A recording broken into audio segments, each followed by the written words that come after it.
এই জন্য আমার নবীকে সর্বশেষ পাঠিয়েছেন। সবার প্রধান অতিথি যিনি থাকেন তিনি সবার শেষে আসেন। কথা কয় না? আমার আল্লাহ তাআলা যত নবী পাঠিয়েছেন প্রধান অতিথি আমার রাহমাতুল লিল আলামিন।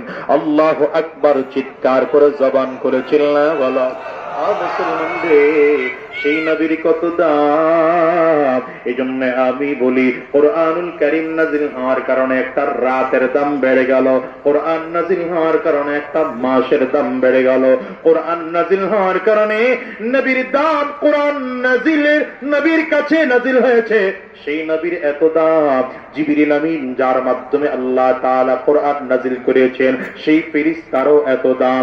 সুতরাং এই যুগেও যদি কোনো মানুষ 1450 বছর পরে এসেও যদি কোন দুনিয়ার মুসলমানেরা আল্লাহর কোরআন অনুযায়ী নিজের জীবনকে সাজাতে পারে, আমার মালিকের কাছে ওই মানুষটার দাম সবার তুলনায় বেশি। শোনো দুনিয়ার মানুষ, গোটা পৃথিবীর মানুষের কোন মূল্য আল্লাহর দুনিয়ায় নাই, ঠিক কিনা বলো? যেমন আমি মাঝে মাঝে বলি, আপনারা ছোটবেলায় আইসক্রিম খাইছেন?